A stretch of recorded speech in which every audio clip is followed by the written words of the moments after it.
Sebelum kita mulai, yuk kenalan dulu dengan kami. Kami adalah sekelompok mahasiswa yang ingin berbagi informasi penting seputar obesitas pada anak. Lewat video ini, kami harap bisa membantu teman-teman semua lebih memahami masalah ini dan cara mencegahnya sejak dini. Nah, sekarang kenalan dulu yuk sama kami berenam. Saya Nanda. Halo, perkenalkan nama saya Tiara. Halo, perkenalkan nama saya Putri. Halo, nama saya Octaviana. Halo, perkenalkan nama saya Jessie Lewar. Halo, perkenalkan saya Nadia. Apakah kamu tahu bahwa obesitas pada anak kini jadi masalah serius di seluruh dunia? Pada tahun 2022, sekitar 8,2% anak usia 5-19 tahun di dunia mengalami obesitas dan jumlah ini terus meningkat. Di Indonesia, data tahun 2022 menunjukkan sekitar 1 dari 5 anak usia sekolah mengalami kelebihan berat badan, termasuk 9,2% obesitas. Jumlah ini juga terus naik dari tahun ke tahun. Obesitas pada anak usia sekolah didefinisikan sebagai penumpukan lemak tubuh yang berlebihan sehingga berpotensi mengganggu kesehatan anak tersebut. Definisi ini mengacu pada ketidakseimbangan antara asupan energi atau kalori dan energi yang digunakan oleh tubuh, di mana kalori yang masuk lebih banyak daripada yang dikeluarkan, sehingga kelebihan energi disimpan dalam bentuk lemak.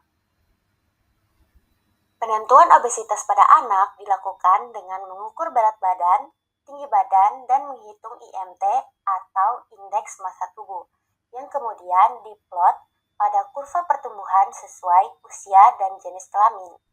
Anak dengan IMT di antara persentil 85-95 dikategorikan sebagai overweight, sedangkan di atas persentil 95 dikategorikan sebagai obesitas. Penyebab obesitas pada anak adalah ketidakseimbangan antara asupan makanan dan aktivitas fisik.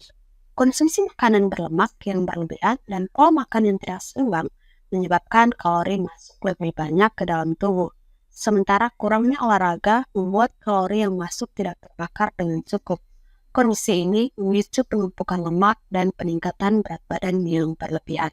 Tanda-tanda dan gejala obesitas pada anak meliputi kenaikan berat badan yang pesat, wajah bulat, pipi tembem, bahu rangkap, leher pendek, perut buncit, dan timbunan lemak di berbagai area tubuh. Selain itu, anak obesitas juga bisa mengalami kesulitan bergerak, gangguan pernapasan saat tidur, dan masalah psikologis seperti kurang percaya diri.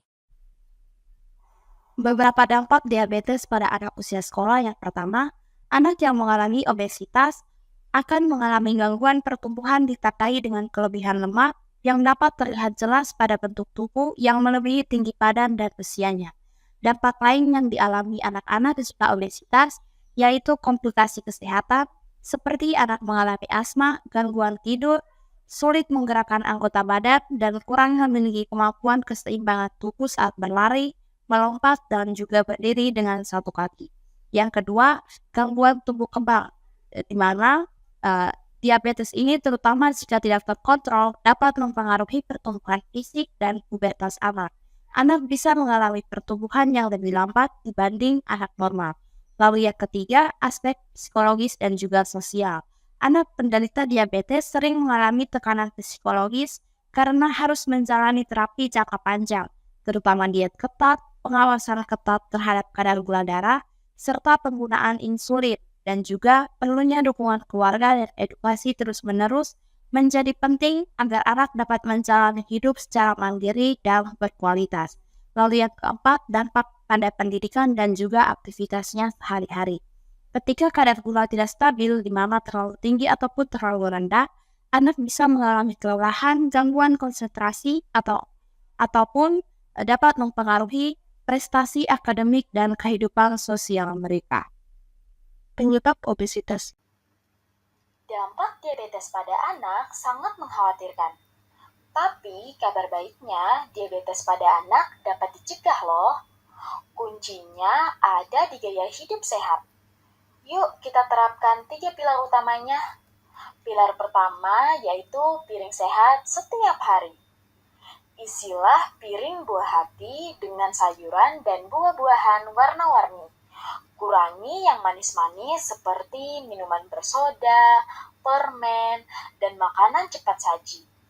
Biasakan anak untuk memilih nasi merah atau roti gandum ya.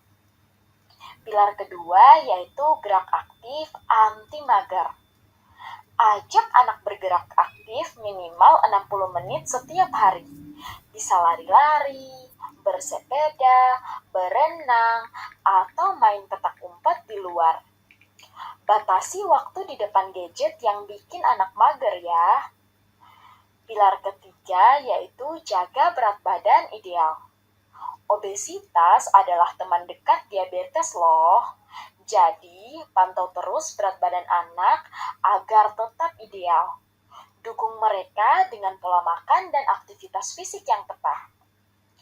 Ayah bunda adalah pahlawan bagi anak-anak. Jadilah teladan dalam menerapkan gaya hidup sehat. Ketika Anda memilih brokoli daripada keripik, atau mengajak anak jalan-jalan alih-alih nonton TV, Anda sedang mengajarkan investasi kesehatan terbaik untuk masa depan mereka. Ingat ya, piring sehat, gerak aktif, dan berat badan ideal adalah benteng pertahanan terbaik kita. Dengan cinta dan kesadaran, kita bisa melindungi buah hati dari diabetes dan memastikan mereka tumbuh menjadi generasi yang sehat.